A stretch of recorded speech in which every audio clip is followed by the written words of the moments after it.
Antiyang department store ing metong akwarto ngay niking Mabalacat City College sa pelagyuan dang MCC Corporate Boutique.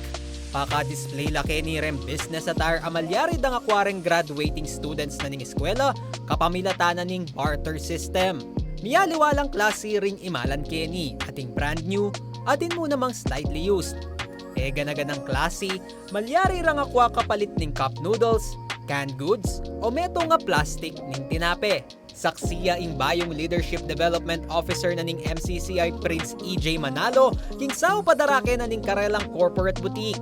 Bayo yang talakad kanita ing boutique king MCC at maswelo namang ing batch da ing buena manong may kinabang kanini. Indam kaya po yung corporate boutique, pintalan kaya po agad, and then anyang akit kula po rang malan, sakto pong final defense mi kanta, payari po yung klase. Maragulya pong sa kakuha niya pong estudyante ko. Gamit kula po rang corporate attire rin or formal attire, keng reporting, keng pamag defense po, keng kakong thesis, anya pong mag-aral ko po. Ing metong along sleeves pang lalaki, magkaulagayang adwang cup noodles.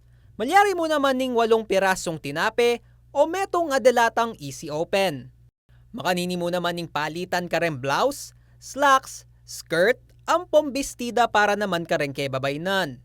Nung mangailangan ka namang coat ampong blazer, mamiya ka mong adwang cup noodles o delata.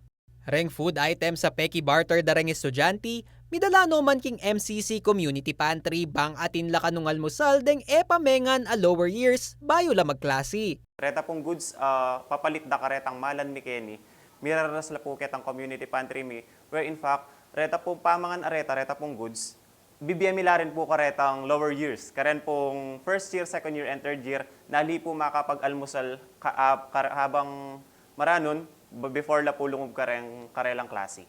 Agpangking presidente ning community college ay Michelle Ong, taganada na lang sa sadyareng graduates ning MCC bang agad lang manakit ka pa din tunan deti.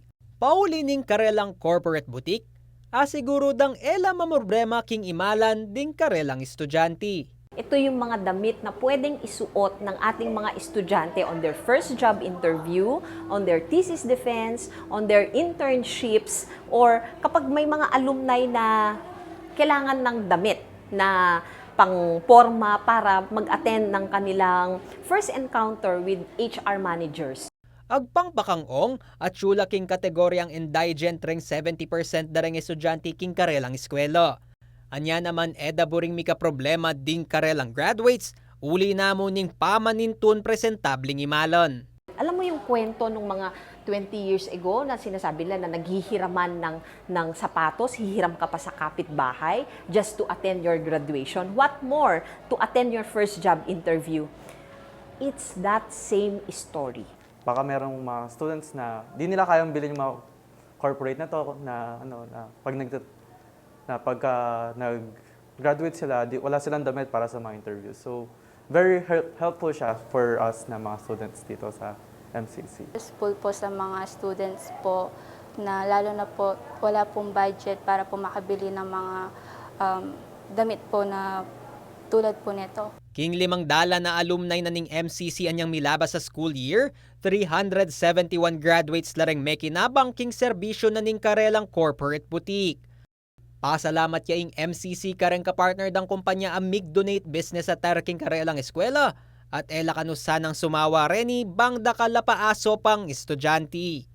Yako po yung kaya kayong talasuyo Liz and Morten, ating pusong makabalen.